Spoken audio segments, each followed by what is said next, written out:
to you. Unless you need me to do something, you'll tell me. Okay. Thank you.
Morning, everyone. I see that the participant numbers are steadily climbing. So let's give it another 3 minutes or so before we start off. Welcome, everyone.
All right, welcome everyone. We've reached 30 participants. I'm hoping a few more will join as we go, but let's get started. Welcome to the fourth section of our Collecting Social Data seminar, adapting to the COVID-19 pandemic. I'm going to chair today's sessions. Tembiso is helping in the background with everything. Thank you. Ben will hopefully give the the summary if he's available at the end, and Julia Decat, who's been writing to all of you and organizing, will be joining us again a bit later. So all of us welcome you. This has been just such a fantastic series for us to organize. We've been having a great deal of fun and learning an incredible amount, and we're so pleased to have so many people join us and repeatedly or currently join us. We are going to have a few more sessions after this one. So just as a little preview, on the 10th of September, we're going to be looking at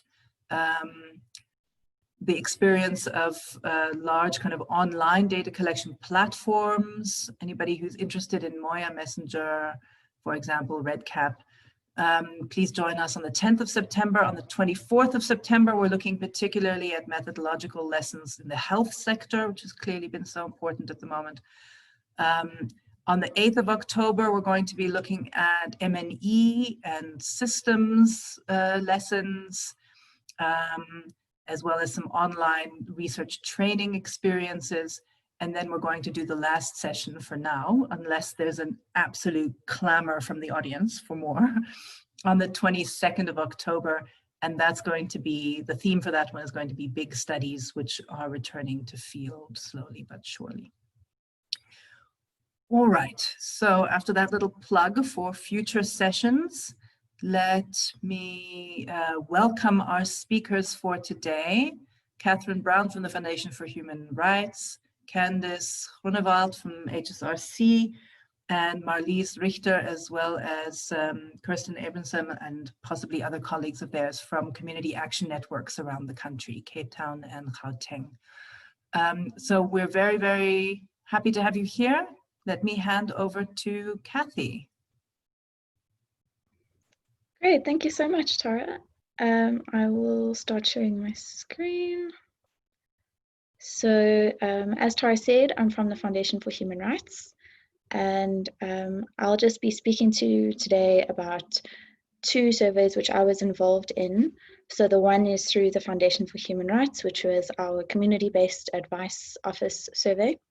And then the other one was through the SAFC's or South African Food Sovereignty Campaign's convened National Food Crisis Forum's subcommittee. So it's a little bit complicated, but I'll go through it a bit later. If you have any questions, please ask them in the chat, I think, and I'll be happy to answer. Okay, so I'll just take you through a brief outline of what I plan to cover. So I'll just start with a background to both of the surveys, and then I'll show you the methodology of both, and then I'll talk about the challenges, and I'll end with the key takeaways from each survey. So in terms of background, the Foundation for Human Rights has a long-standing relationship with community-based advice offices as local centers of democracy. So as a grant-giving organization, we have supported a lot of these. And if you're not sure what CAOs are, they basically act as local legal advisors to their communities, and they're often in remote or rural communities as well. So it's mostly paralegals or people who have experience with basic legal training. And the Nfcf survey, just a background, the Nfcf was convened in May this year by SAFC. And 3 subcommittees were established as part of a strategy to identify and mitigate the inequalities exacerbated by COVID-19 and the lockdown. So there were the three subcommittees which are listed on the slide, but the one I was part of was the second one, the food relief and engagements. So this was basically a group of civil society organizations and NGOs who were concerned with mapping food relief efforts across the country. So it was quite a small team. It was me and then 2 colleagues from the Sariti Institute, 1 colleague from SAFC, and another one from Cape Town. So yeah, in both cases, we basically just leveraged our existing connections and networks with CSOs or CAOs in the case of FHR, and we used those networks to do these surveys. So the methodology of both was pretty similar, but there were some slight differences. So for the FHR survey, we received responses during level 5 and 4 of the national lockdown. So we collaborated and created this survey online on Microsoft Forms, whereas for NFCF, we created it on Google Forms. And for the Nfcf survey, there was a little bit less resources to dedicate to this project, because the committee members were actually all just volunteering on top of their day jobs. So this was quite a feat to do with, I think, 5 people. So once we finalized the survey amongst our various groups, we shared them via our local networks. So in the FHR case, it was through our CAO network, which is across the country. And in the NFCF survey case, we didn't use a database, we used our local networks. So each of the committee members dispersed the link, and then whoever could respond did respond. And in both cases, we protected and did not share the information that we collected with anyone. So there are some limitations to both surveys. The small sample size of both is definitely a limitation, although in the FHR case, there are only, to my knowledge, about 200 CAOs in the country. So this is actually fairly good in terms of a sample size. But for NFCF, because we were just relying on our own personal or organizational networks, it was a bit smaller than we hoped, even though we were collecting responses over quite a long time. So for the NFCF survey, we collected responses over levels 4 and 3 of the lockdown from May to August, the beginning of August. Yeah, and then for both of them, because it's an online survey, this is a big issue with collecting any data during this time, is that it's only completed by those who have internet and device access. But I'll speak to that more when I speak through the challenges that we experienced. In terms of the responses for NFCF, you'll see that the concentrations of responses were mostly in urban centers, and there were 2 provinces that weren't represented. So that's also a shortcoming. And for the FHR survey, we had representation from all provinces, but also a lower response rate and lower turnout from certain provinces. So this is just a map that we created with the survey responses from the NFCF survey. So as you can see, like I was saying, there are concentrations of food relief efforts in the Western Cape, Gauteng, the Eastern Cape, and KZN. So that could be for various reasons, which I will go into a bit later. But that's one really great thing that came from this project. So we created a report, and then we created this map, and this map serves a couple of purposes. Firstly, it showcases the extent of food relief effort that we were able to map, and that helps also, on the one hand for getting funding, but also for people who require food relief and food aid. It shows them where to go, which is really cool, and I'll share the link to this as well if anyone's interested. You can zoom in on the map and you can see the details for each food relief effort. It has a name and a contact person if they consent to us sharing that kind of information. So I'm just going to take you briefly through the responses that we received. So yeah, as I said, in the FHR survey, we had a spread across the country, but you can see that a few provinces had quite a low response rate, and that could be for various reasons. As we know, there's been load shedding. There's also been issues with data and reception in terms of getting access to the internet. So that could be the case for the CAOs, especially as a lot of them are remote and rurally based. So that could also explain why KZN, Gauteng, and had greater responses because they are more urbanized centers. But that could also, and that's also applicable to the NFCF responses, where Gauteng and the Western Cape are actually the majority of responses. But it could also be because they were the most affected by the pandemic during the time when we collected the data for the survey. Yeah, okay, and then I'll just take you through some of the challenges that we experienced. So in terms of data, luckily FHR was able to sponsor the data costs for completing the survey, but unfortunately NFCF wasn't able to do that, and it excludes a lot of people from participating. So that also means that we don't necessarily get the full picture that we're hoping to get.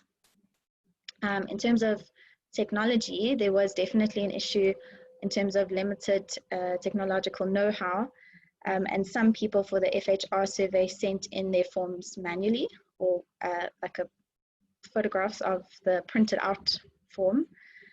So yeah, I think that's an issue to contend with, especially in South Africa. During the pandemic, when things are more difficult to do face-to-face or impossible in some cases, especially earlier on, it does mean that we rely more on technology that not everyone is able to navigate. But this wasn't an issue for the NFCF presentation, for the NFCF survey, because yeah, basically we only received responses from people who completed the survey. So we didn't get much feedback about people not being able to do it. The other issue was response rates. So we did have quite a low response rate for FHR, but as I said, there are quite a small number of CAOs anyway in the country. So considering that, we did actually get quite a lot. But for NFCF as well, initially there was quite a strong response rate, but that decreased drastically as time went on.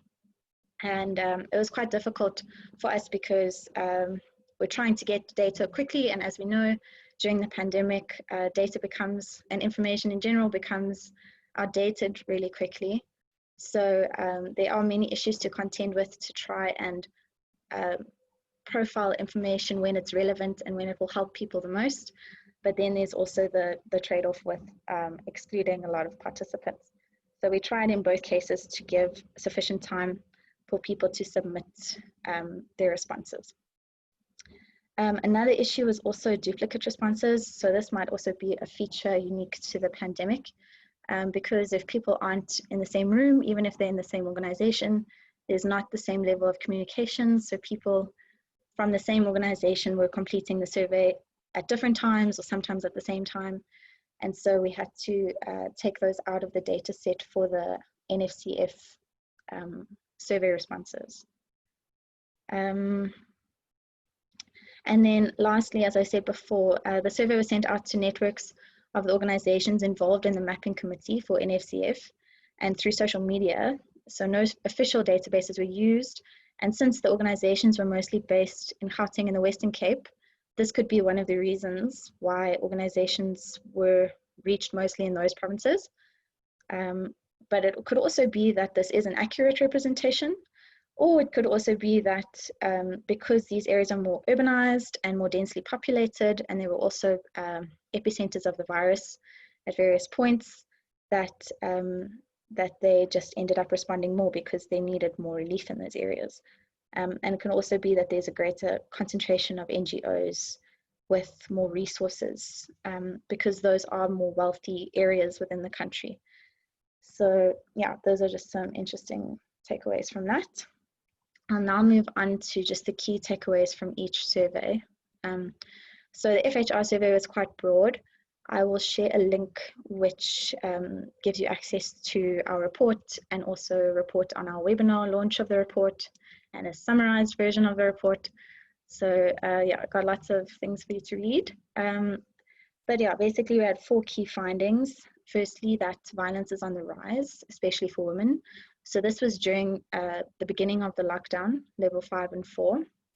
But as we know recently, violence against women especially has also been profiled, and as well as racial profiled violence and things like that. So that's something that we found. The second key finding is that there is a leadership vacuum, especially from government and also down to a local level as well. And issues with grants have exacerbated the negative effects of that. So examples of this would be that there was nepotism and corruption in terms of distributing the grants. There's also quite exclusionary application processes for the grants. A lot of them were digital, and a lot of government offices in especially rural areas closed down during the beginning of the lockdown, which meant that people had to travel quite far to access the same government aid that others could access more easily. Thirdly, the hunger crisis has worsened during the lockdown despite measures to mitigate it. So this was an existing issue before the pandemic, and it's just gotten extremely, it's just pronounced during this time. And the other crises that we're experiencing now, such as the unemployment rise, are just exacerbating it even further, and they're going to have huge knock-on effects. But we deal with that in the report, so if you're interested, you can have a look. And lastly, we found that CAOs have been underutilized by governments and other stakeholders during the pandemic.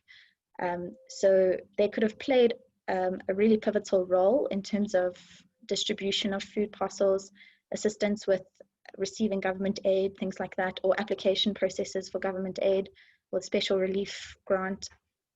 But unfortunately, this was not recognized by government, and a lot of CAOs weren't actually seen as essential services, so they were forced to shut down, especially in the beginning of the lockdown.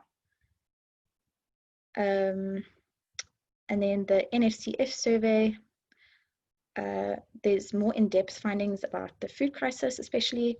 So this was the subject of the survey. We were asking about whether people had a food relief effort in their community or not. And then we profiled the ones who said that they did have a food relief effort.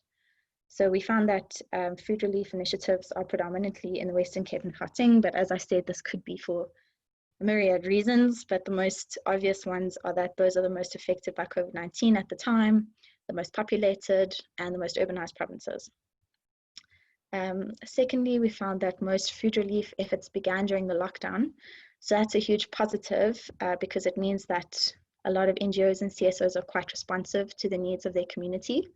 And that's also a motivation for government to pay more attention to civil society organizations and NGOs, especially in a crisis situation, because they are a lot more attuned to the needs of their communities, and they have the existing know-how and connection that can be leveraged to benefit both them and their communities. Thirdly, we found that short-term food relief is prioritized by initiatives, and that's unsustainable. So the last three findings go together as three interlinked dynamics. So basically, short-term food relief encourages communities to be reliant on external food relief efforts. And then as the communities in need of food grow, this requires initiatives to grow as well to meet the increasing demand. But initiatives won't be able to do this in the long term, as according to our findings, most of them actually rely on donations, whether that be in food or money form. And that's fundamentally unsustainable due to donor fatigue, especially as the pandemic and the lockdown have just been protracted for the whole year, basically. So as the demand for food relief increases, the capacity to meet it will decrease, and that's a fundamentally dangerous and unsustainable dynamic. So we really need to employ, and this is the report conclusion as well, we really need to employ more food sovereignty-based initiatives to avoid falling into this trap, which is just going to be a vicious cycle of unsustainable and untenable dynamics. So that is the summary of the research. So if you have any questions, I can answer them now.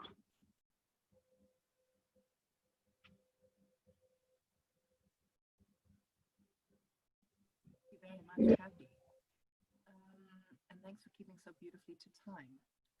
I think there are a couple of questions in the chat, but I'm just thinking it might be good to continue on because there are a range of overlaps I'm suspecting with the other speakers. So what I suggest is that we go through all three presentations, and then we're compiling, Stimbisa's compiling all the questions.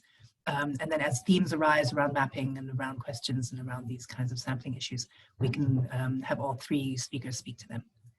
So could I ask us to continue with Candace?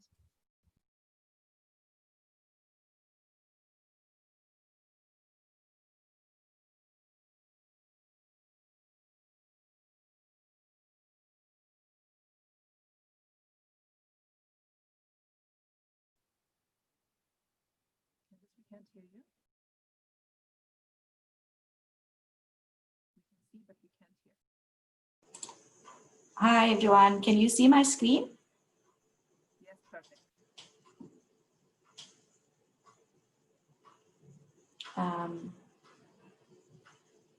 I'm not, can you see my screen? Yeah. Yes, you're good, Yes, Candace. looking good. Sure, thank you. Sorry, I was a bit confused for a moment there. Good morning, everybody. Thank you so much for inviting me to present at this seminar. I think these seminars are really, really great to not just create discussion around what's happening right now in research, but also for us as researchers to think a bit differently in the way we do research, especially in the midst of this pandemic that I think is going to stay for a while still. So thank you so much for just this initiative and for getting me involved in this. I'm going to talk a bit about the project that we've been doing for the last couple of months, and it's actually strange to say months because I can't believe we are so far into the lockdown right now and into the pandemic. But I'm going to talk about a study called Life During Lockdown. This is a qualitative dominant research study that we've been doing since the start of lockdown. And it is essentially trying to explore how what people's experiences are during the lockdown and throughout the COVID-19 pandemic.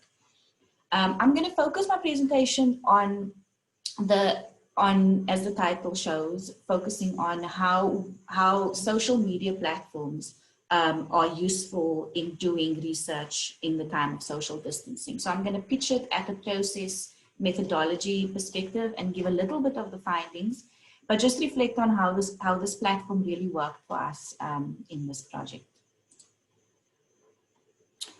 So the Life During Lockdown study started quite informally for us, where we were sitting as the Center for Community-Based Research. We're based in the Human and Social Capabilities Unit of the HSRC. But our team really sat down and thought about what does lockdown mean to us, and how is our lives going to be affected and implicated by the lockdown and the COVID-19 pandemic? How will we cope with all of this? And of course, we were a group of researchers, and we started thinking about how other people in different communities, different ages, different groups, how will the lockdown and the pandemic influence their lives?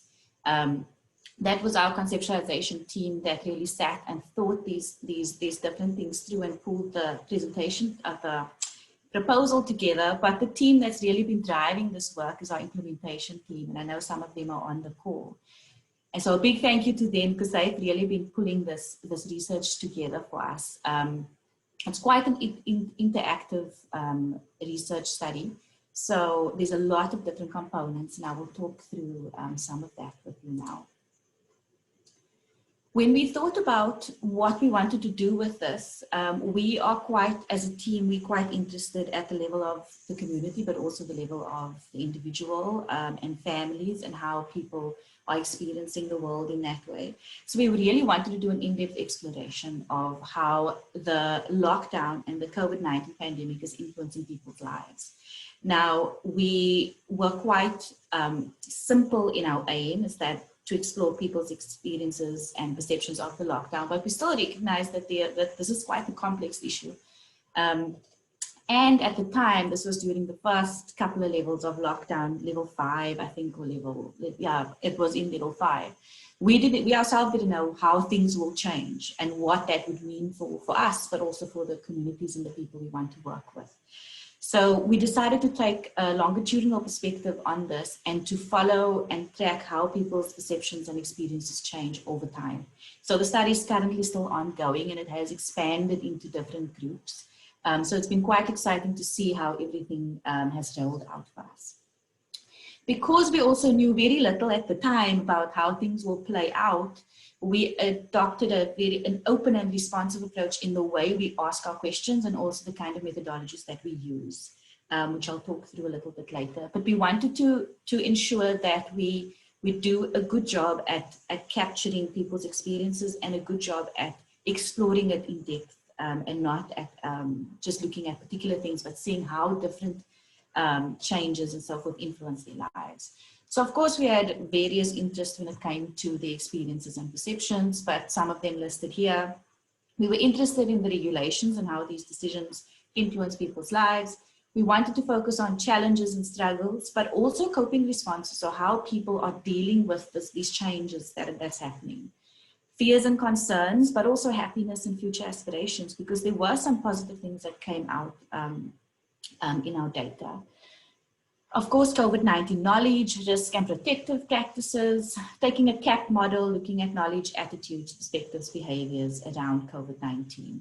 And then looking at the phenomenology of the lockdown, so how people experience this point in time, but also how they make meaning of those experiences, both positive and negative. So once we knew what we wanted to do, we had to consider who are we going to be working with for this research study. And our key question was, who will be impacted by the lockdown and the pandemic? And the answer is obvious, everybody, right? So our idea was to focus on children, adolescents, adults, and older adults, because we do believe that throughout the life course, people's experiences change. And so we wanted to capture and see what that looks like for these different groups of individuals.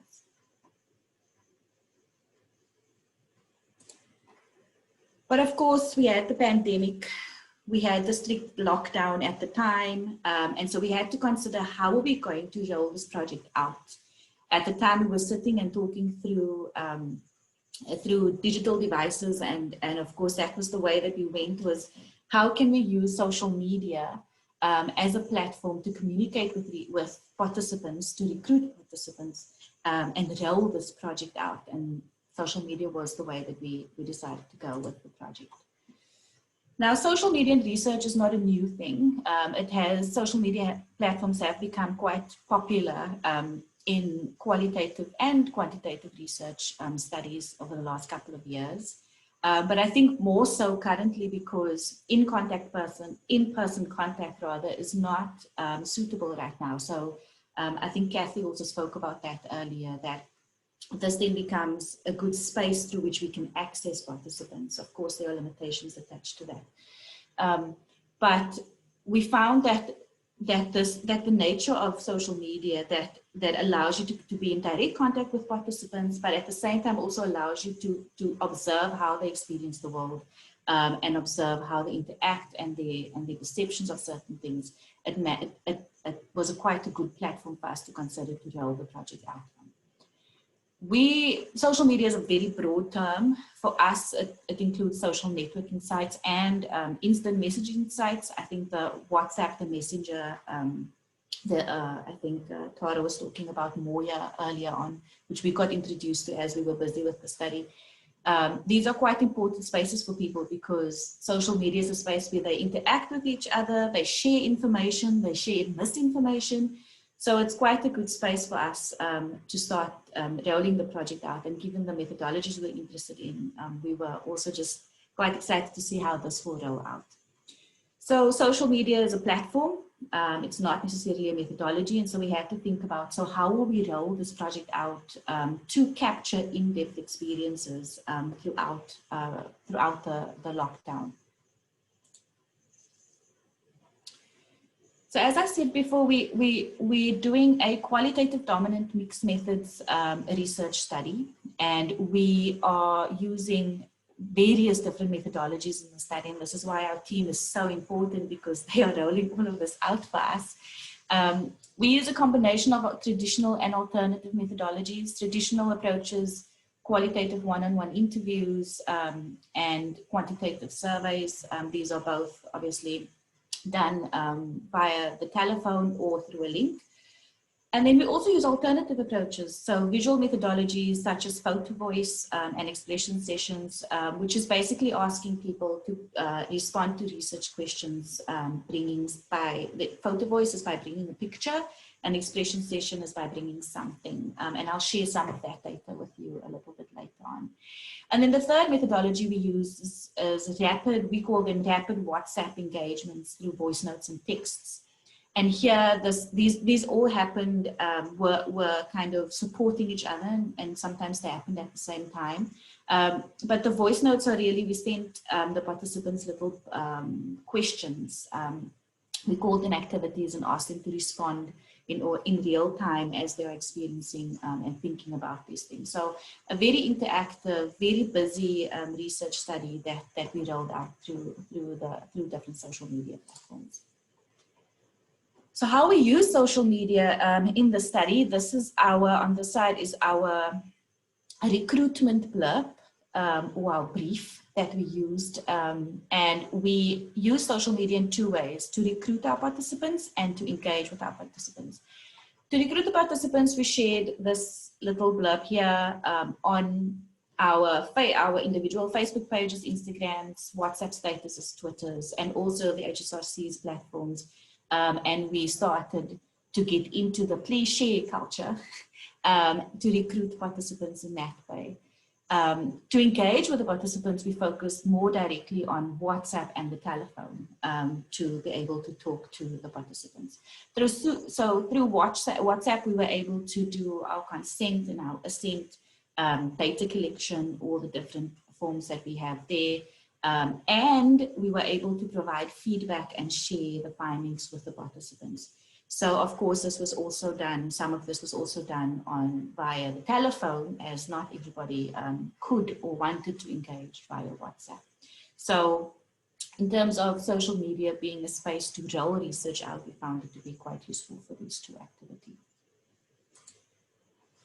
So I'm going to just talk to you now about how we found social media as a research platform and some of the things that we've learned and some of the lessons that we gained throughout this experience. So was it useful to, in the midst of this lockdown, in the pandemic, with the strict regulations that we had, was this a useful platform for us to use to roll the project out on? And I have a confident yes for this. We were able to do our recruitment and actually get the samples that we wanted. It's a qualitative study, so we have a small sample size. There was initially around 100, but the study has now expanded because of the way we've accessed the participants, and we're trying to follow them for a longer period of time. We've just got some funding to do research on families using some of the lockdown study. And we've also been able to do some work around the working from home group of people. So we were able to recruit children, and we have a roughly equal split in terms of gender for the participant groups that we have here. So we have children from the age of 5 to 12, we have adolescents 13 to 17, adults, and then older adults. And we also have a group of teachers that is part of our study, because at the time, there was a lot of conversation, and still right now, going on around teaching and schooling and all of that. So we wanted to really capture the experiences of teachers because that was important. There are definitely other groups that we could have included, but we were quite aware that there are other colleagues of ours in the HSRC and in other research organizations studying, for example, the healthcare workers and so forth. So we wanted to ensure that we are quite specific about who we're studying and not overlap with other studies that were going on at the time. So we were quite happy with the fact that it facilitated recruitment. Social media also facilitated data collection for us. So this is one of the activities that we shared with the children. As you can see, it's nice and bright. And I'll talk through some of the lessons we learned about how to do this. And we felt that this approach really worked well to get participants to engage with the research. So we were able to roll out our different approaches, our different research methodologies, our interviews, our surveys, our photo voice expression sessions quite easily through this approach because we had that one-on-one connection with the participants. We were also able to share some of the findings or share some outputs that we put together with the participants directly as we received them. So there was a process of building a relationship with the participants and sharing some of that information with them. Participants also, I think, what was important is that participants could respond when they were ready and comfortable to respond, and we didn't have a particular timeline on the activities besides, say, within the following week. So when participants were able and ready to respond, they could participate in the study. So this worked very well for us. And then participants had access to the researcher quite directly through the WhatsApp platform, especially to ask questions, to clarify, and the researcher had access to the participants. So as soon as they shared the information, the researcher could, if anything was unclear in the voice notes or the texts, they could follow up with the participant and just clarify some things. And then, of course, like I said before, because WhatsApp specifically is such a key part of many people's lives, it was a familiar space through which the participants engaged. It wasn't something that we asked them to learn about or to try out that was new. So they were able to build a relationship with the researcher, because this is a space where you build relationships in any way. And we felt that, I know that our project manager always talks about that she has the relationship with the participants now. And so that was also great in that way. And then we were able to capture, of course, social media allowed us, or the platforms we used allowed us to get insights into the participants' lives. And this is some of the data that we were able to capture through the photo voice activity. And what you see, the top part here is data presented by or pictures sent to us by adults, and the bottom are pictures sent to us by children. And the top three pictures are quite interesting. We asked the participants to just describe what does their lives look like now during lockdown. And this was early on within level 5 and 4 where these questions were asked. And so the first picture is someone just showing that they do a lot of gardening to keep busy and to cope and to distract themselves from having nothing else to do, not being able to move around. Second picture is a little girl busy with her homework, and this was a mother sending through a picture saying, this is what my life is like right now. I am busy helping with homework, which I think many parents who are on this call, or any other parents, would be able to also relate to that. And then the third picture I put there because I thought it was amusing a little bit. But this was someone saying, I'm cooking sweet potatoes for myself because there's no Nando's in the world and everything is locked down. So it's amusing, and she was also being quite amusing with it. There's just two little smiley faces on it. But I think it does represent how people's lives have just changed, and that the lockdown is quite a shock for many people, but that people are trying to find different ways to manage and cope with what they're going through. These three pictures are of children sent. We asked them to talk about the coronavirus and how they will protect themselves. And the first picture is actually a girl that's a set of triplets. That's part of our study. And she drew a picture. You can't see it nicely, but on the picture, there's a mask and there's the coronavirus, and then her and her sister's washing their hands. The second picture, obviously, is a boy showing us how to cough in our elbow. And then the third picture is a picture of the mask and how that has become quite a key part of our lives right now. I'm going to try and share a video after this now, and hopefully it would work well. Let's just see.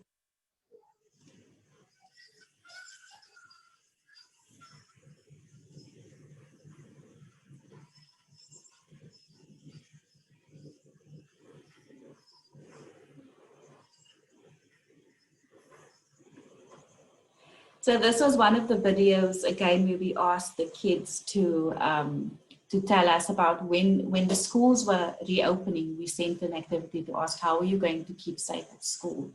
And this was a video, this is actually quite a long video, but I just cut it for this piece, where these 3 kids were just reciting this, that you must wear your mask when you are going to school, or else the coronavirus will catch you and you will get sick.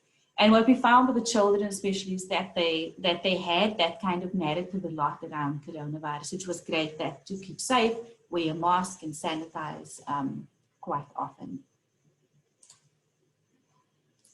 So in terms of what we have learned by using social media as a research platform, I think we've learned a couple of things as well. So it worked very well for us, but we learned that it's quite time consuming. And we also recognized that we used a couple of methodologies, which also obviously contributed to it being time consuming. But I think in just thinking through how to do good qualitative research and recruiting participants who want to participate and share their lives through a platform with people that they don't even know, that was something that we needed to think about quite actively. So as I said before, in terms of recruitment, we really needed to think through how do we share and encourage other people to share, and we had to start bringing in the please share culture when we posted our content, and the content stayed up for about 3 to 4 weeks, so that we can continue with our recruitment during that time. We had to be quite creative, and this is some of the things we learned, is to be creative with the content, whether these are the recruitment briefs, whether these are the short activities that we shared via WhatsApp, or the interview guides that we had. We had to be quite creative about how to go about doing that. So we kept the activities short and clear, with the children especially, had one request for the pictures, or one question we wanted them to respond to via voice note. What was also clear is that the importance of using multiple activities. So because social media engagement is not for everybody, not everybody wants to participate via WhatsApp, and not everybody wants to do this all the time. So we were also quite flexible about what would work for that participant at that point in time. Would it work for them to do a WhatsApp voice note short activity, or would it be better to do a full-on one-on-one interview? And most of the time, both is what worked very well. Participants mostly responded, but when they didn't, we were able to do follow-up interviews. Suggestion is also that to do follow-up interviews, even when you do the short voice note activities, because voice notes are short, people's responses can sometimes be quite unclear, or too short for you to understand and get the depth you wanted. So we definitely still do follow-up interviews with them once a month, even when we do activities and discuss what was discussed before as well, if there was anything we needed to clear up with them. Then develop age-appropriate content was a key thing for us. The language, the colors, the images that we use, this was quite important. Because it's social media, and social media is competitive in this way, we had to think about doing content that's going to capture the participants, and especially with the recruitment period, for them to want to participate. And so the adults' versions of things were sometimes a bit more muted than the children's versions that were more bright and vibrant, in order to get parents to want to participate for their children, or allow their children to participate in the study. And then the final thing, and the most important thing I think of all of this, is that is the importance of having invested research liaisons and the participant liaisons. And we had a brilliant, we still have a brilliant team that has been doing this quite actively. And yeah, with this, having an active WhatsApp number, and knowing that social media sometimes, especially for people who work, and people who have different data packages, after hours is when they might be going online and checking what's going on. So being responsive and active during that time had become quite important for us in the study.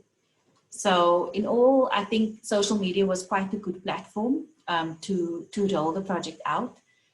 It's continuing to be a good platform, but it's not for everybody. So our methodologies, I think when we think of doing social media research, it's great. I think, as Kathy said before, you're getting people who have access to to data, people who have access to the cell phones, smartphones that allow you to go on different media platforms, but to then also include opportunities for people who don't have access to that to participate in the research, because we wanted to ensure that we capture different experiences through this work. Thank you. And I'm happy to take some questions when we are ready to do so. Thank you very much. Fantastic. Yes, there's a range of questions, but as we said, let's continue, and then we'll come back to them. Brilliant. Thank you as well, everyone who's asking questions. Please do be reminded to put them in the chat so that we've got them all. At the end, we can also come back to some more. So Marlies, thank you. Please kick us off for our last session.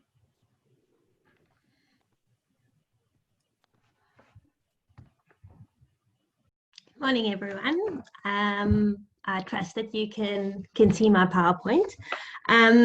My name is Marlies, and I am speaking to you from Mowbray in Cape Town, where spring has definitely sprung.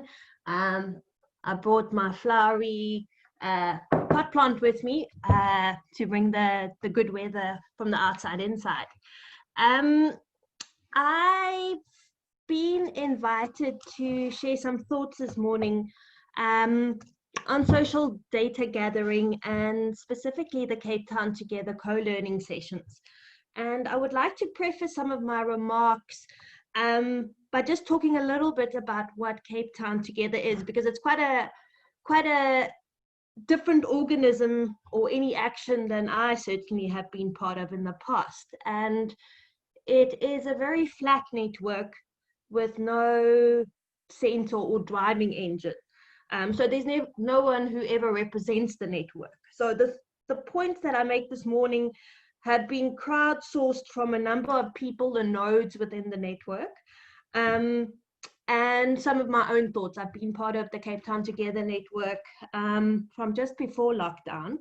And I have been part of the Mowbray and Rosebank Community Action Network. And I've also been part of some of the discussions with the administrators of the different CANs, the co-learning CAN, which I will speak a little bit about, and a node called the Connecting CANs, which is a network that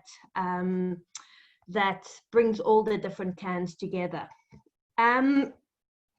So I want to start off by just telling you a little bit about what Cape Town Together is about. And at the moment, it's made up of thousands of volunteers. We have about 160 community action networks across the city and the Western Cape. And part of the reason why Cape Town Together started was to bridge the inequalities within Cape Town itself, and to serve as a rapid response towards COVID. And very much the working of the network is based on relationships of solidarity, and to draw on different skills and resources. So the network started just before lockdown, and it evolved as a network of self-organizing neighborhood groups. And the key entry point to the work was responding to COVID, and looking specifically at the hyper-local context in which people were working.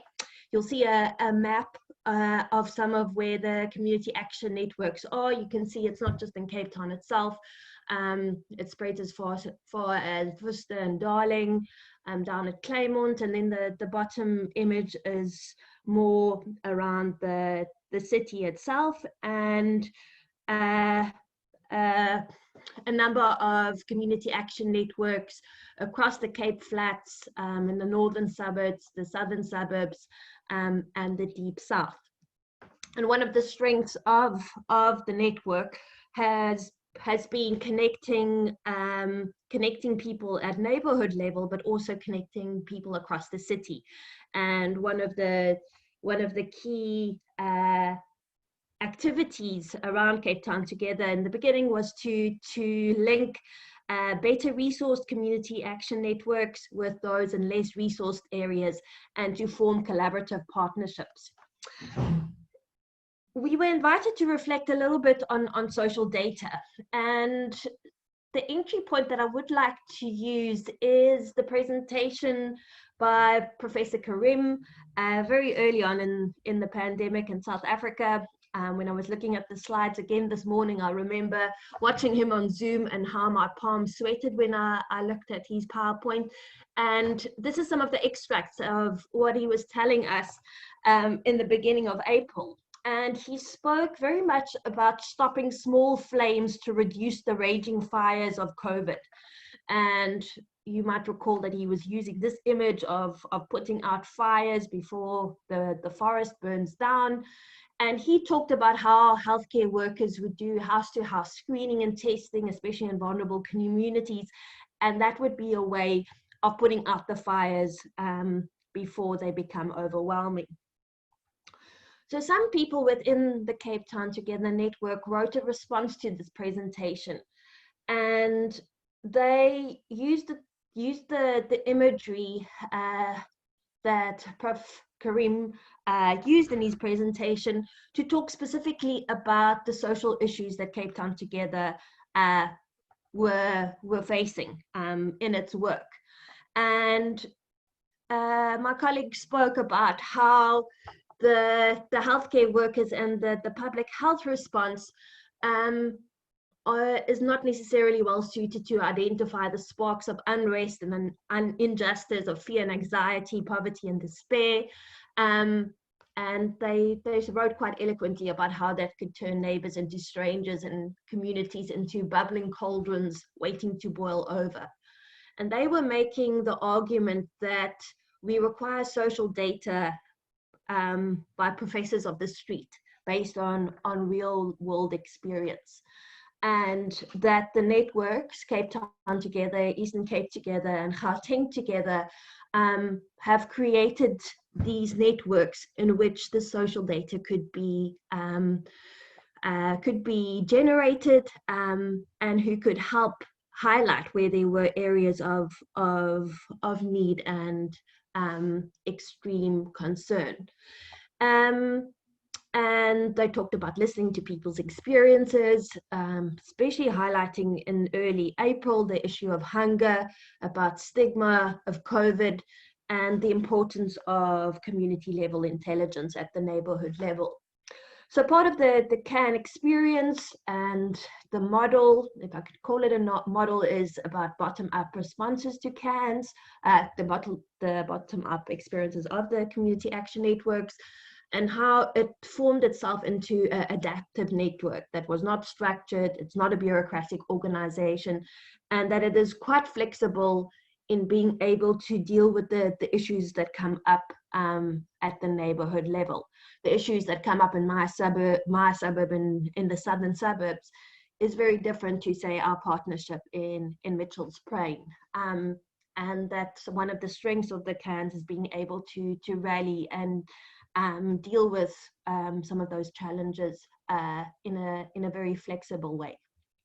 So the community action networks have had various areas of focus. I just name a couple here, especially in the beginning, before and during the early stages of lockdown. Mapping was very important. We had a street champions exercise where people were encouraged to link people in their street together through ways of making sure that especially the most vulnerable were identified and that people during the lockdown could support. And then largely in communities to plot where areas of concern were and where resources lay, and to try and find ways of linking those together. There were campaigns around education, awareness, addressing fear and stigma, mask making, the issue of the long-standing issue of access to water and informal settlements were advocacy point, and addressing food insecurity. And all of this led and were constantly inspired by building solidarity across the city. Here's some pictures of some of the mask making, of community members drawing lines in local spaza shops to show the social distancing that's required while people stand in line to buy goods, distributing flyers, and a key entry point has been food insecurity and finding local ways of dealing with food insecurity. A lot of Cairns had food parcel projects, community kitchens popped up almost immediately.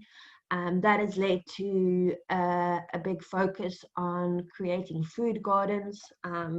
One of the nodes have been a food growers initiative that focuses very specifically on food security and creating food gardens within the different neighborhoods. And these actions were often inspired by the mapping that happened in the beginning. And this is an example of one of the posts on our Facebook page, which has been a key form of communication, where community members would develop a mapping tool and then make it open source and help people in other neighborhoods to use the technology to map their areas. This is specifically Muizenberg. And Muizenberg as a can has been linked with Vrygrond, just next door. And this is an example of how the mapping would then find a way of being communicated. This is a map of the various community kitchens in Vrygrond and the contact people, and helping community members be linked up with sources of food within their immediate environment. When I was asked to present some thoughts, I sent out a message to our CAN admin group, which has the administrators of the community action networks combined in a WhatsApp group, about 170 of them. And I said, what are your thoughts around social data creation? And this is a colleague from Kenilworth who spoke about how in Kenilworth there was a lot of flurry of activity in the beginning of lockdown, and how they never had a chance to accurately map Kenilworth. But through the doing of their food delivery program, how much they know about their specific area, and that they've not been able to put it on a map, but it is in their heads. And if they had more time, they would probably be able to formalize it or write it down in a way. But at the moment, it's very much in the doing, which I think COVID has forced us to focus on, very much about doing. The last part of my reflection is specifically about co-learning, and the co-learning node of the network was created quite early on within the network itself. And you can see the slide that I'm presenting at the moment is the 10 key principled ways of working that have evolved through the network itself. And it's about building solidarity, self-organization, moving at the speed of trust, encouraging initiative, sustaining energy. And many of these values underlie the co-learning nodes operation. And some of my colleagues there put together some thoughts about how some of these values were very clear in the beginning. And they talked about how when the network started, many of the administrators of the networks were making connections with other community action networks. And there were so many questions and so many concerns about what to do and how to respond to COVID. And part of the group had specific talents around storytelling and bringing people together and facilitating a collaborative space. So that was tapped into. And some of the foundations of the co-learning was to create a storytelling space where people could share what was happening in their cans. and to reflect on what they were battling with and what some of the lessons were that they were finding in their organization. So the co-learning sessions that were facilitated mostly over Zoom was to build a bridge between the practical learning that people were doing in their neighborhoods and to deepen some of the social and the personal and the political consciousness in the different cans. And the co-learning sessions were a way of bringing people together who were passionate about a specific topic, and to help make sense of what was happening. And through this mechanism, there was a strong network of solidarity built between the many different community action teams that crisscrossed the city and the very unequal city of Cape Town. And when co-learning sessions were drafted or thought about, there was a number of guiding questions that would inspire the thinking around a specific session. We would ask ourselves, what is the purpose of the session? Who are the people who should be involved in it? Whose voices should be heard? Who are the people who would be missing from that conversation? How would they be able to access and contribute towards information? And especially around technology and data costs,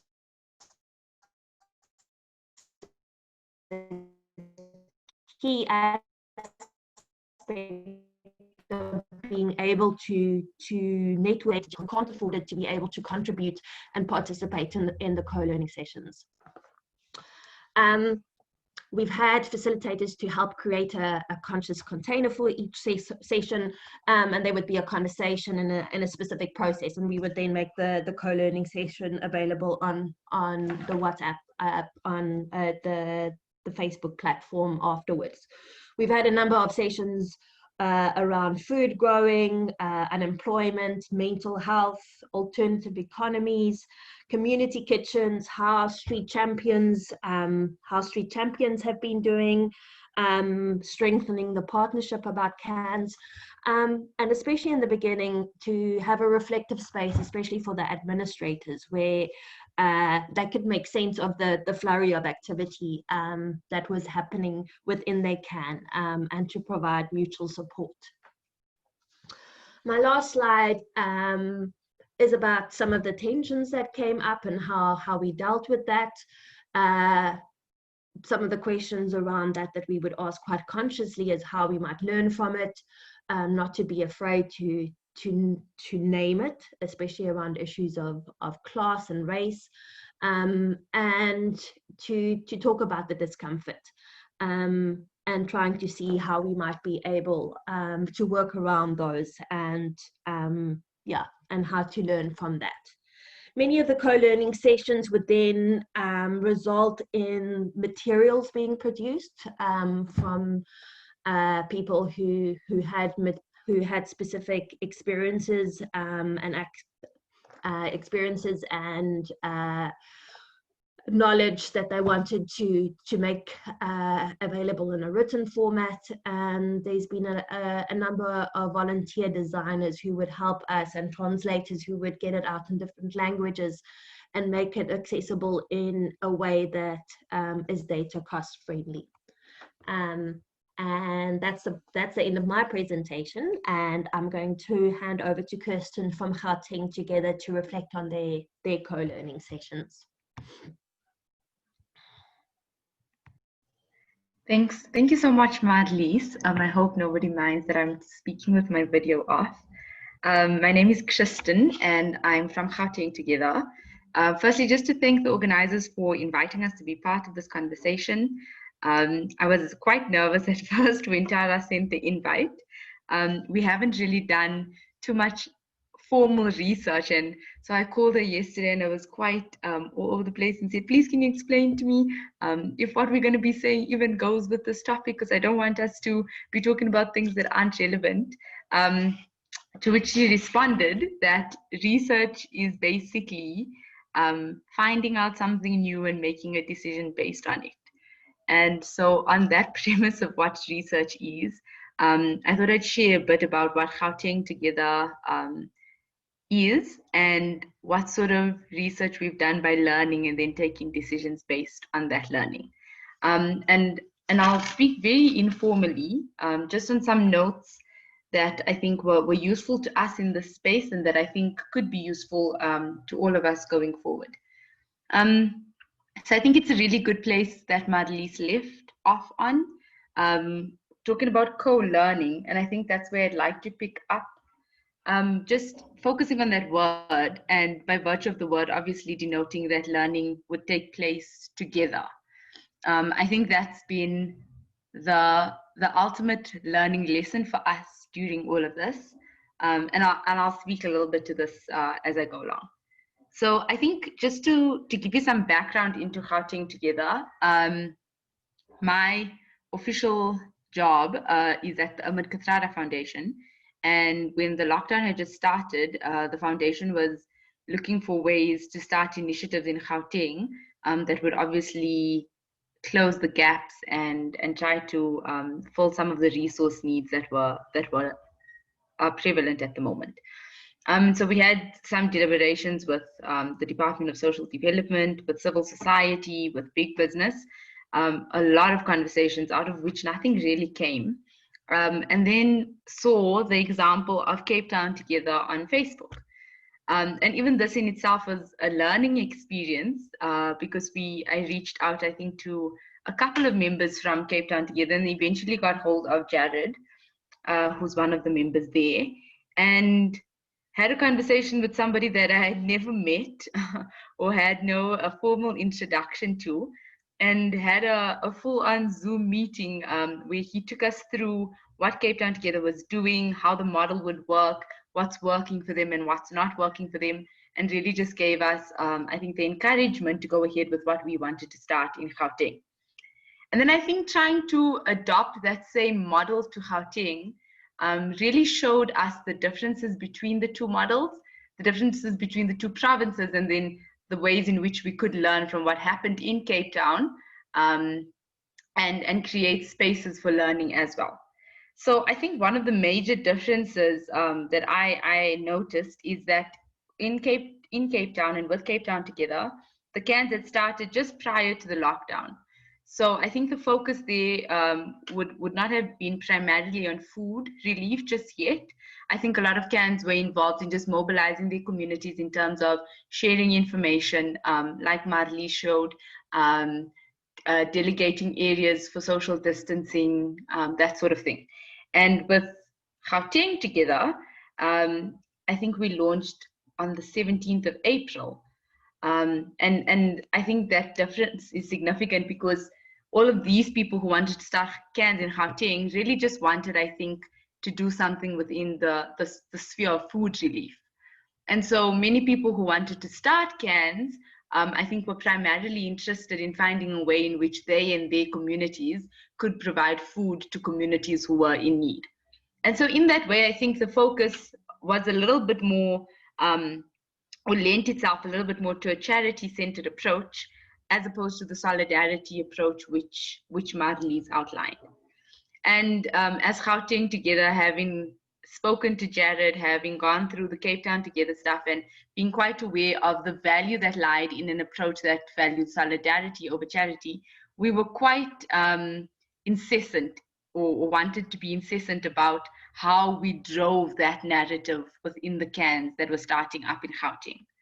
And so I think one of the things that we started off early with is that as cans registered, or as people registered to start cans, we took them through a training session. And this training session obviously outlined what a can's purpose was, how a can would function, what are some of the good things a can should do, and that spoke to not taking photos of the people to whom you're delivering food, maintaining a strict social distance, abiding by COVID regulations, all of that sort of stuff. And then also this emphasis on solidarity versus charity. And I think what we learned through those training sessions is that there is a big difference between training and co-learning. And I think this is my main point in an unprecedented situation like COVID is, or this pandemic is, the value of learning together, I think, far surpasses any sort of formal training. I think all of us are looking for some sort of leadership and some sort of guidance in whatever sector it is on how to navigate this crisis.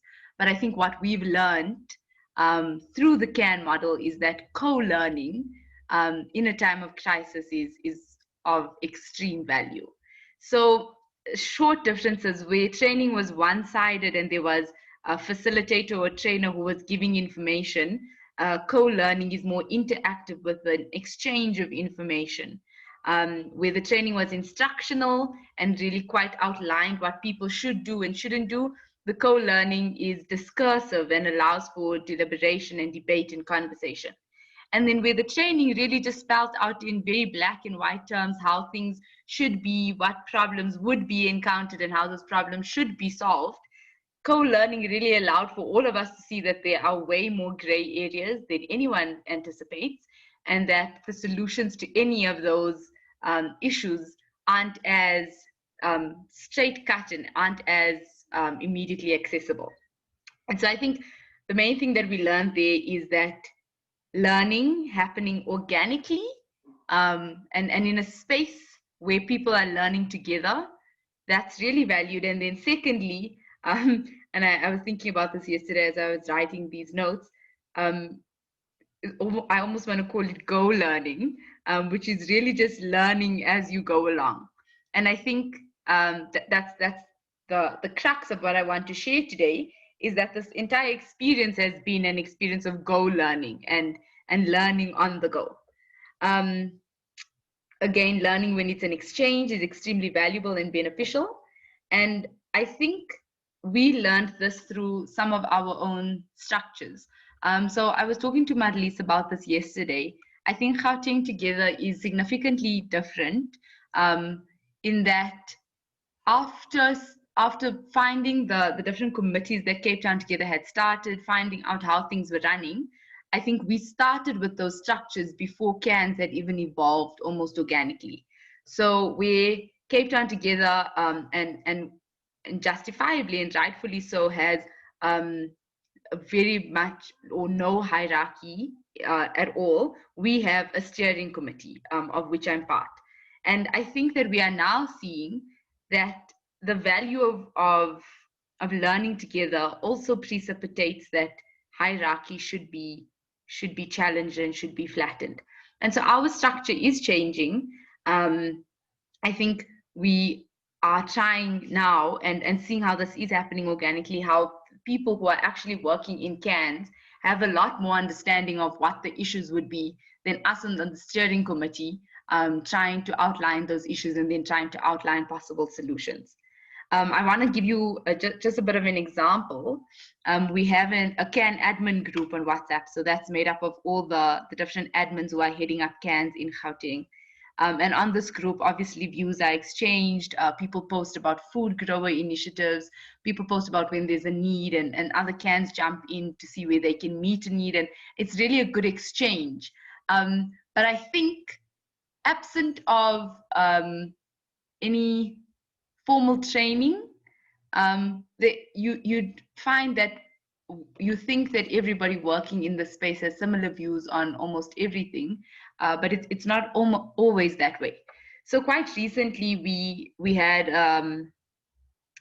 the article, I'm not sure if anyone had seen it, it was written or published on the Good Things Guy about poverty porn and about how people should shy away from taking pictures of the people whom they are assisting. And that came up on the CAN admin group. And what we found was that when a member of the steering committee commented and said, you know, maybe you should look at it this way, it wasn't received as well as when another CAN admin said, let me tell you why I see it this way. And just from that very small example, we saw that people really do value co-learning, learning from each other on or within a structure that isn't hierarchical. And even though we see the steering committee as a guide and really as a thing that can usher people in the right direction, even in terms of their thinking or facilitate that sort of learning, we saw that people, I think, feel safer in a space where they know that co-learning is going on and that not one person is teaching and the other person is teaching, or the other person is learning. And so I think I just want to end on this and really just outline what I think this whole story was to make a point of. And I think that's about spaces and what we've learned about spaces in a time of crisis, especially at a level of community-based activism. So spaces should be, I think, number one, open to contribution, open to question, open to challenge, open to deliberation, and open to discussion. The second thing that spaces should be, I think, is safe. One wants to feel safe to ask questions, to be, in inverted commas, stupid or ignorant, to be frank and to say what you're struggling with, but also to say what you have an opinion on. I think spaces need to be flexible, knowing that new responses are required and new methods of responses may need to be tapped into at any point. And then I think one of the main things is that spaces need to cultivate an element of trust. I was talking to Tara and I was telling her that what I think I could speak about is this fact that none of us really have met anyone with whom we're working. And I think I speak for Cape Town Together as well, but most of these CANs were launched during lockdown. And so this element of trust in the people with whom you're working, trusting that they'll carry out their work in a way that's collaborative, in a way that shows solidarity, in a way that's effective. Trust that they will do well. And I mean, just one of the things is just how funds are being used. There's no protocol, there's no guidelines on how CANs should make use of their funds. But there's just that trust between members of a CAN that funds will be utilized for their purpose. And then I think also trust in the community. So I think one of the big things that we saw with the CANs in Gauteng is that a lot of these CANs were actually coming from better resourced areas and wanted to serve in areas that weren't as well resourced. And I think one of the big things that came out of that was seeing that you need to trust the community in which you are working. The community in which you are working, trust knowing that they probably and do definitely know better than you of what the community's needs are, of what the community's resources are. And even though that may not look like what you think it should, trust that they know best. And then when working within a community, I think that element of earning the trust of a community is an imperative. So not expecting to just be received, but to really put in the hard work to earn the trust of the community members. I think for me, this is such a big thing at a time when trust in the government is dwindling. Trust in the private sector, I think, is quite low as well. And where trust in each other is really something that we can monopolize off. I think this is what we've learned through this experience. And so I think I'll end there. I hope I spoke to the question or have given some sort of contribution to the discussion. Yeah, I'll end there. Thank you so much. Thank you. Thanks to all of the speakers. That was absolutely incredible. I think there's so many things to reflect on now. We've got a really solid 30 minutes, 35 minutes for discussion. So can I just encourage all of our participants, we've still got 37 people on the line, so that's wonderful, to put more questions, comments into the chat. Let's start by going through the questions we've got so far. But please do, let's have a conversation. So please do raise your hands And please do add more questions to the chat function. We've got really good time to engage with each other. And the whole purpose of this seminar series really is to have a conversation amongst people who are actively working and creating and doing things and learning on the go, which is exactly what I think has been so valuable about this whole time, is that we're all swimming in the same unpredictable sea. So let's make this as much of a conversation as possible. Temisa, thank you for bringing up the questions. Let's, I don't see any hands yet, but let's go ahead and start off with the questions that were posed to Catherine. Kathy, will you go through those and give us some thoughts? Sure. So I will just answer them in the order that I saw them. So firstly, the question about what spatial information the map is based on. So for the Nfcf survey, that was based on addresses given by the respondents themselves. And in some cases, so we did ask them for their ward number to try and make it accurate, because we couldn't add a location question in the survey. But we did ask them to provide that. But in some cases, they actually gave us incorrect information. So we had to do, my partner in the data arena, Alvain from Sariti, he was quite instrumental in researching the locations. It was quite time consuming as well, and making sure that it was the closest approximation to what they intended to say. And in some cases, I think they might have been contacted to rectify the exact location. So it was approximated as closely as we could based on the information that we had. And then the response rate per province. So overall, this is also included in our short report. There's a nice little table and a graph. So we got a 57% response rate overall.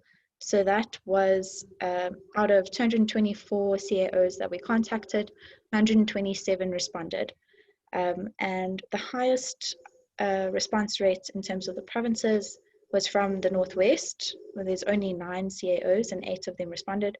So that was an 89% response rate. And the lowest was from Gauteng, where there are 40 CAOs that we contacted and only 16 responses that we received.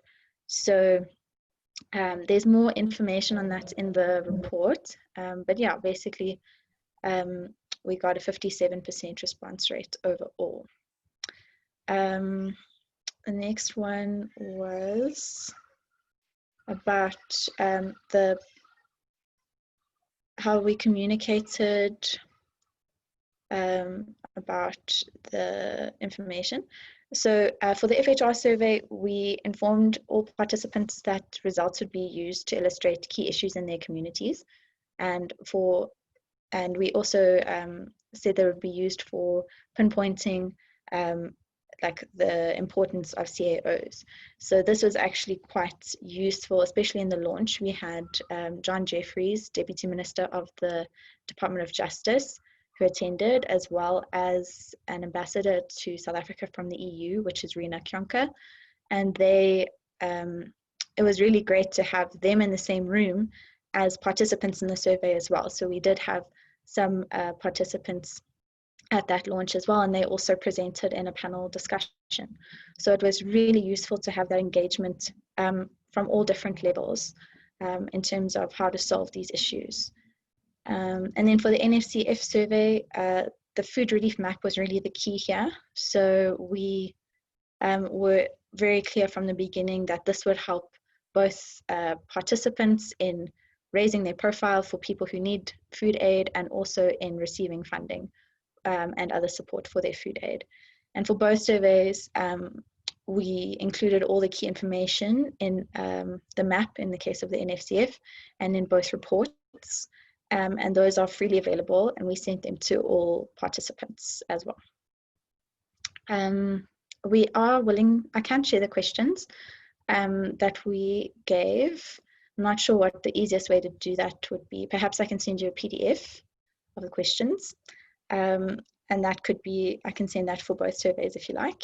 And then in terms of, is the map geo referenced? I think I already answered that.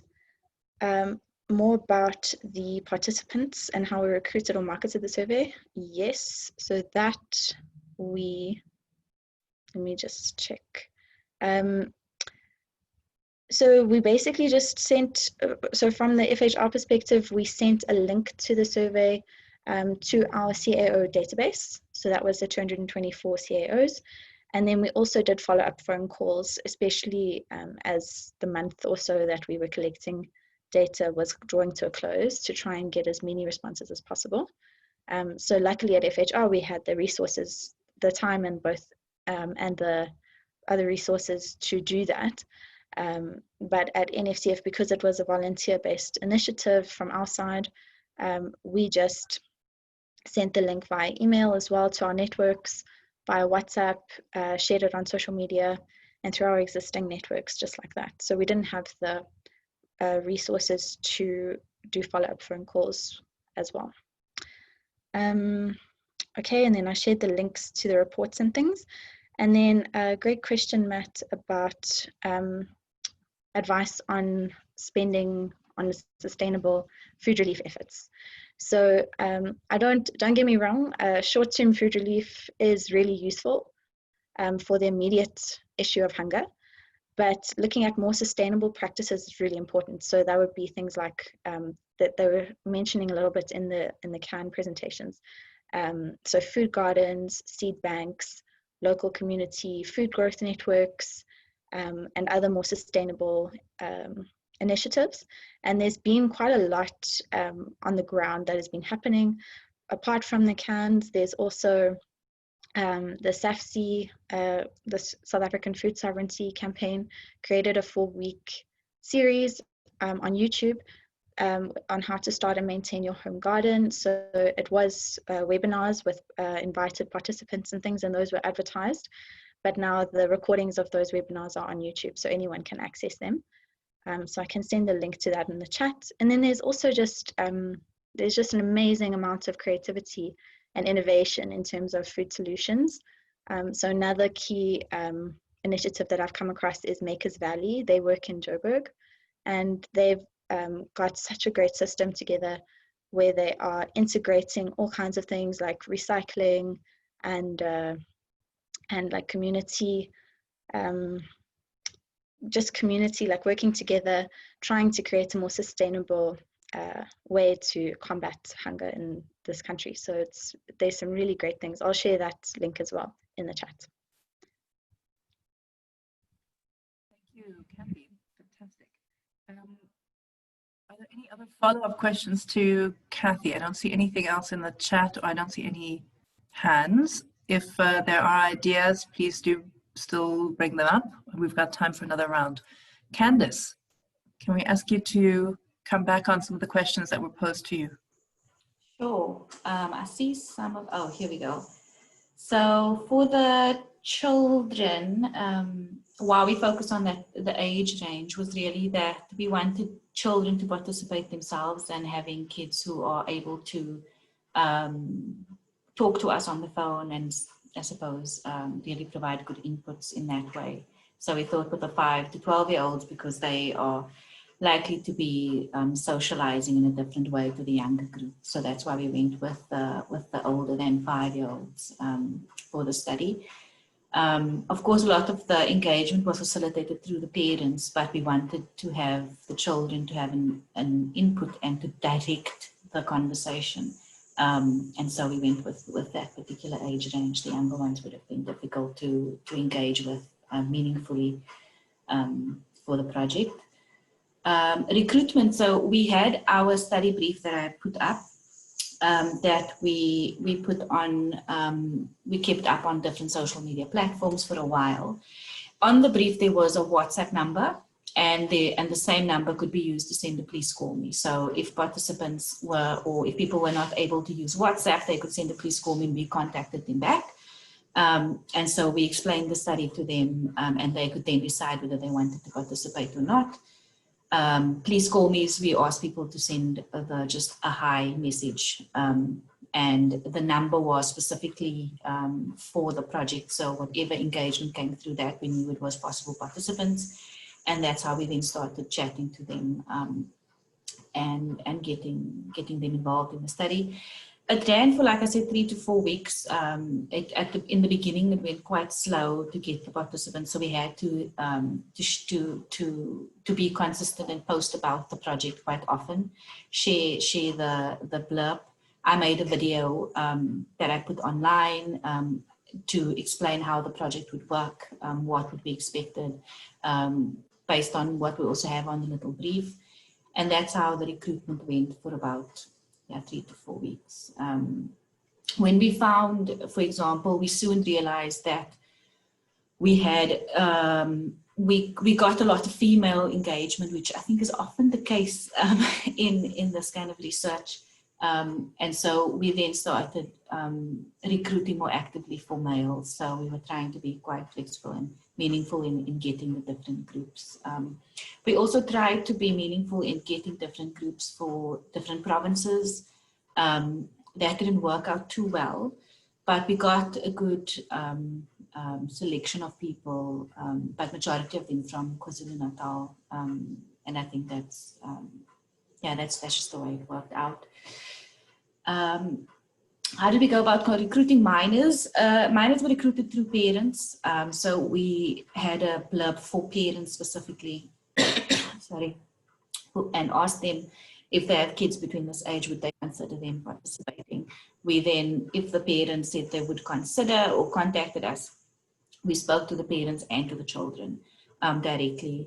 We didn't have any children or parents, I think, who contacted us saying they don't want to participate in the study, but we made efforts to speak to the children themselves and get consent from them themselves. So consent was done telephonically, but we also asked them we sent the consent form that we went through with them on the phone after the call. We sent it to them directly, and we asked them to just go through that. But with the kids, we spent more time to explain what we are doing, why we are doing it, are they happy to be involved, and so forth. So after that, we asked them to just send a voice note as well to agree to participate in the studies. But we have different forms of consent, and they've had time to just read through everything that they're getting themselves into. So we also explained the photo voice activity. We went through in quite detail with the participants, what's going to be expected and how we are going to use the information. And for the children and the parents, they were quite happy to consent. And I think what we found exciting about it for the parents is when we do use the pictures of the children or the other picture of the participants. The participants get quite excited about knowing that the pictures are being used and that it's gone for good use and that people can see it and so forth. We know taking pictures is quite an important part of many people's lives. It's the way we document our lives nowadays. So it was it's quite a fun part for people who enjoy doing it. It's quite a fun part of the research. So yeah, we went through the Research Ethics Committee at HSRC to get ethical clearance for us to do the photo voice activity. And obviously we had discussed with the participants, especially around social interaction and so forth, what to do and what not to do. So yeah, that's how I think that's me responding to all the questions that's on there.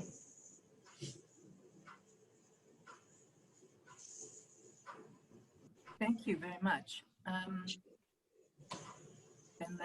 let's move on to the questions to the CAD network. I mean, I think there were more comments than questions, but maybe, yes. So, I mean, I think both Kristen and Marlies, I don't know which one of you wants to react to this, but it's sort of process comments. But it's also a comment to the general group. Is there anybody else on this list? Well, let's hear from Marlies and Kristen, and then we can see if there's anyone else who's on the call who could respond to knowing about other examples of research that have used a similar co-learning approach. So let me give it back to Marlies. Tara, my comment would be that I think the methodology is by no means new, and I'm sure there's a number of research practices that include it already. I think there are colleagues at the University of the Western Cape, at UCT, who's looking specifically at health sector responses that are using this approach.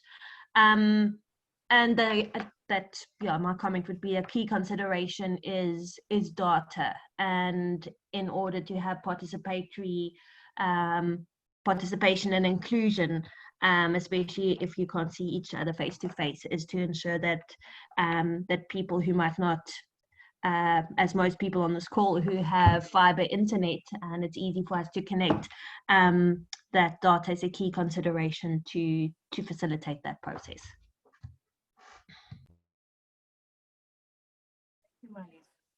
Kristen? Any more thoughts on the co-learning, learning on the go approach?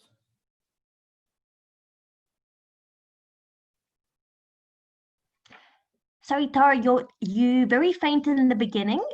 Could you just repeat what you had said? I think we all might have missed. I was just asking if Kristen wants to say something else about that, and about the, I mean, most of these are just comments, but if there's anything else to be added by Kristen.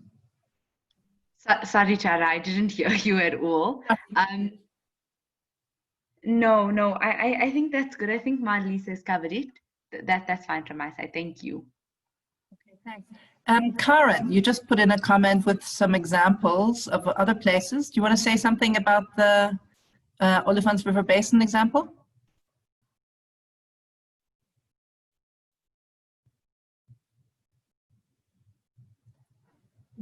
Karen, are you there? Hi, sorry, just taking a while to unmute. Yes, hi. I think, yeah, this is a very central approach to this program, which I have been involved in through an NGO called Award in the Olifants River Basin in Limpopo and Mpumalanga, where it's mainly around natural resource governance and water, biodiversity, and climate change adaptation type of areas, and working with many different types of stakeholders and groups. But it's very strongly followed a co-learning and social learning approach, you know, with fairly strong theorizing that underlies that. But I think the experience has really shown the value of using those kind of approaches and the differences of which can be quite subtle, you know, which I really loved your explanation of the differences between training and co-learning. And I think we found very much the same thing, that, you know, trust is very important, and that, you know, the idea of peer learning and everybody seeing themselves as learners and not sort of teachers conveying information to learners. So all of that, yeah. I can give you many examples, but I think maybe, yeah, are just very interesting. Thanks. Thank you. Is there anyone else on the call who has an experience of a co-learning, learning on the go, research design, for example? I mean, I think a lot of what Candace explained is essentially exactly that, right, as well. And we've had some other sessions in previous rounds of this seminar series where people have talked about sort of qualitative processes that have been adaptive as new ideas come in. Okay, Karen's also mentioning the TSISA project in the Eastern Cape. Anyone else on the call have examples they'd like to share? Candace? I don't necessarily, oh, thank you.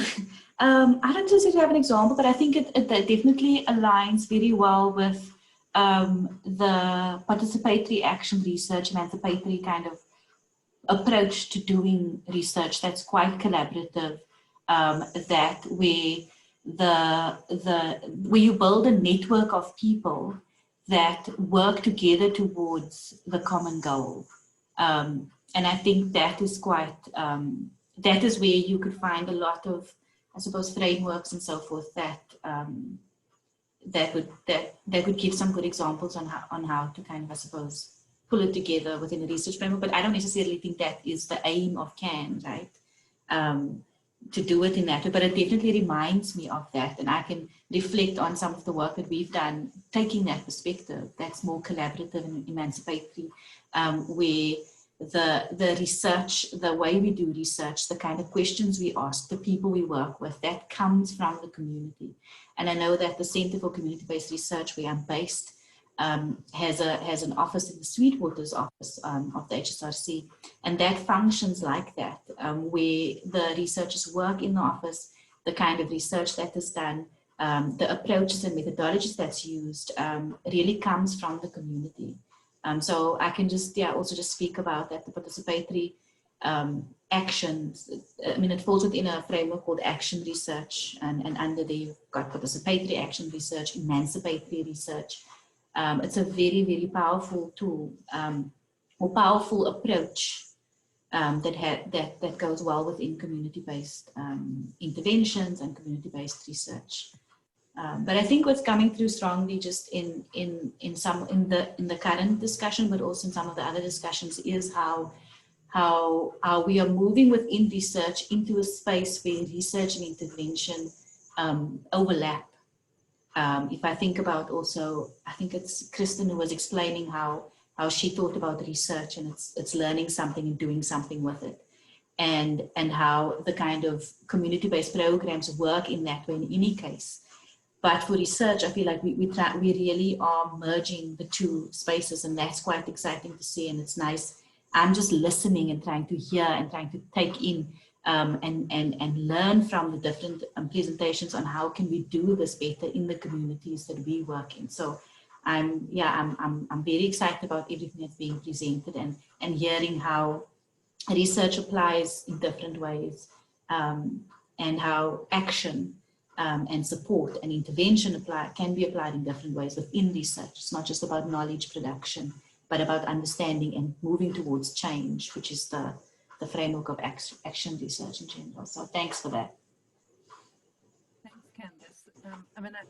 Yes, the participatory research methods have been around for a very, very long time, but they would seem almost the most challenging from the outside to then turn into a kind of remote form, right? But that's what's so wonderful about hearing about the CANs, that actually, maybe that barrier isn't actually what we imagine it to be. So you can do this even when you're not at the same place and not in one room and not kind of, so, I'm definitely very keen to think a bit more about that. All right, so we've come close to the end. I'm just wondering if there's any more questions before I hand over to Ben to give us a closing wrap-up comments. Is there anyone else who'd like to add something, add a question, propose questions for future sessions? In a participatory manner, we're also very keen to have you put forward topics and themes, whether you present them to future sessions or whether you want us to find somebody to talk about that. We're also very happy to take any kind of ideas, whether it's now, whether it's by email. So please do let us know what you're particularly interested in hearing about. Okay, I'm not seeing anything else right now. Ben, can I hand over to you? I know your internet's not been great, so I'm hoping you'll be all right. Yes, thank you, Tara. I hope I'm audible to everyone. I'm going to leave my picture on the screen actually broadcast live, just to improve the connectivity. I think today's really, when Julia, Tara and I were discussing what today should be about, is really about trying to understand more community-based approaches during the pandemic. And I think the three have really highlighted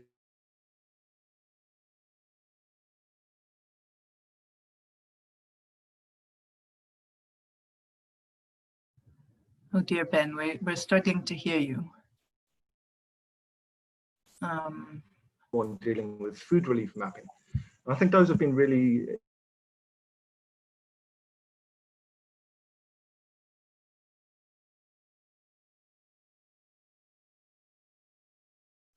looks like we might have just lost Ben again.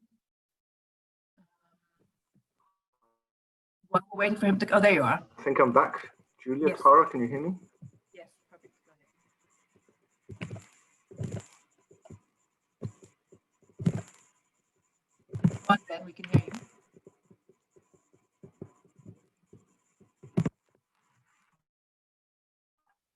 Ben? Yeah, I think I'm back, Tara, so let me try and continue. So I think in terms of the community advice offices, I think what was interesting is the attempt by the FHR to look at the impact that the pandemic is having on civil and political rights, socioeconomic rights, and the operations of the community advice offices. And I think it threw up some particular insights around issues such as security forces, violence against women and the increasing tendencies under lockdown, the issues pertaining to access to healthcare and transport as a barrier to healthcare, hunger, access to basic services, and also issues around continuing evictions in many communities.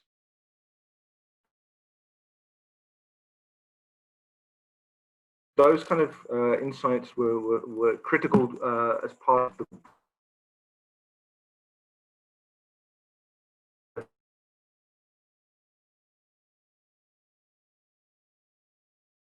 social data which has been collected under lockdown, but it's also spoken fundamentally to the CAOs themselves and the pandemic. So I think those insights at a community level, together with the kind of the other surveying component, which is about mapping, constructively using food aid mapping to really point to some of the shortcomings of food production, distribution, and relief systems during the lockdown. I think that led nicely into Candace's innovative use of social media, which is really trying to capture the varied lived experiences of lockdown by examining an online user community.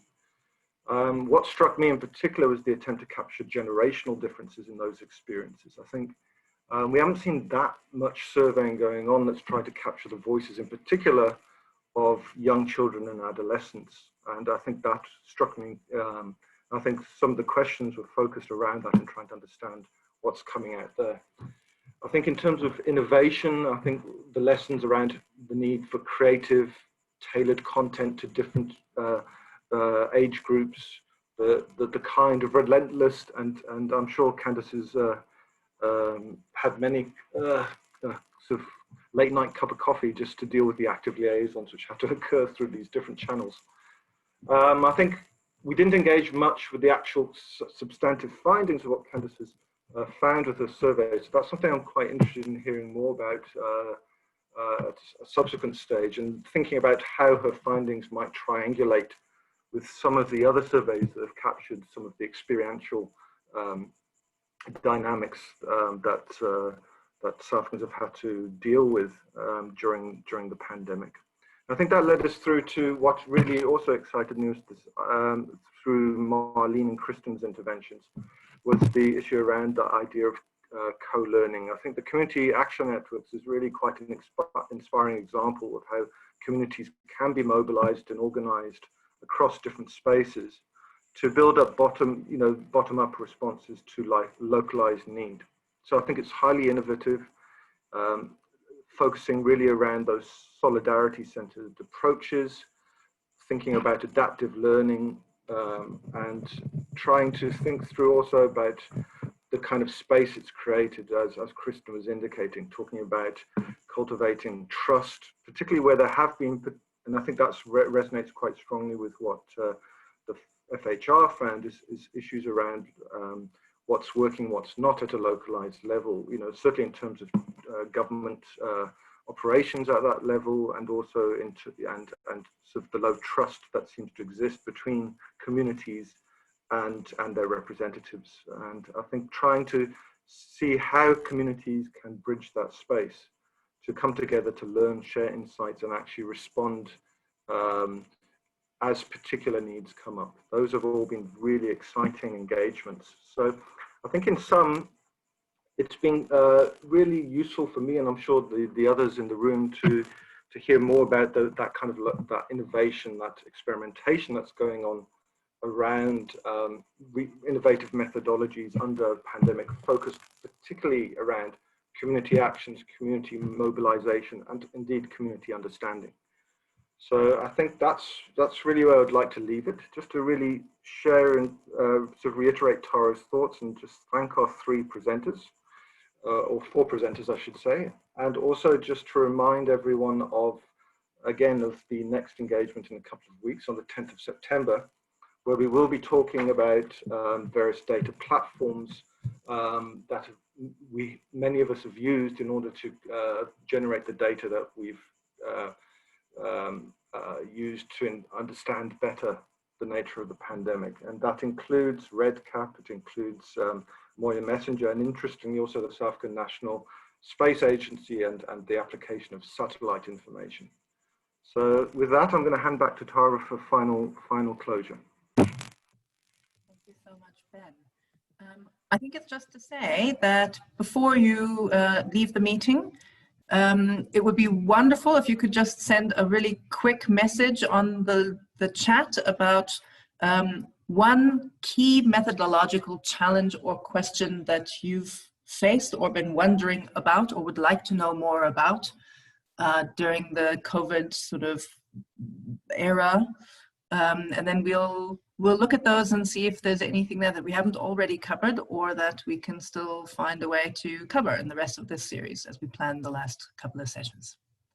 And yes, so there's a question, the presentations and comments and questions are all going to be on the GCRO website. I think all of the previous sessions are there, and the recording from this one as well as the questions will be there as well very soon.